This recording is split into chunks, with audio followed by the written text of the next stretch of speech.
د هلمند او کندهار د جګړې وروستی حال. افغان چارواکي وایي د هلمند پر زندان او د کندهار پر تختی پل د طالبانو بریدونه دپه شوي دي. امنیتي مقامات وایي چې د هلمند ولایت پر زندان د وسلوالو طالبانو لوی برید په شا تنبولی او له زندان څخه یې ساتنه کړې ده.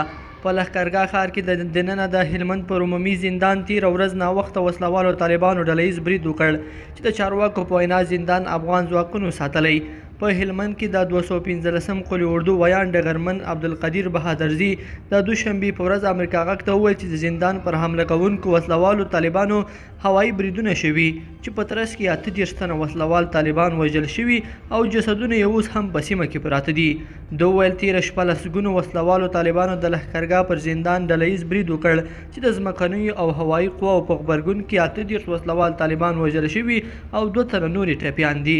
د وژل شوو برید کوونکو طالبانو جسدونه په سیمه کې پراته دي او د زندان د ودانۍ په شمول زندانیان روغ رمټ دي.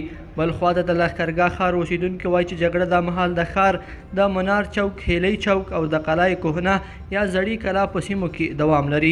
د لښکرګاه ښار اوسیدونکو دغه راز زیاته کړې ده چې سلګونه کورنۍ د جګړو په سیمه کې بند پاتې دي. د کندهار د تختی پل ولسوالۍ کې جګړه.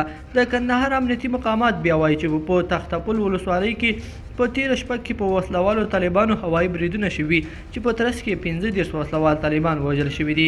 د تختی پل امني قمندان دوهم سارن هاشم ریګوال امریکا غږ ته وویل چې تېره شپه 2 بجې په لوړ شمېر کې وسلوالو طالبان نو د میله پل پر امنیتي کربند ډله ییز برید وکړ چې د ځمکنیو او هوایي قواو له لورې په شا وتنبول شو.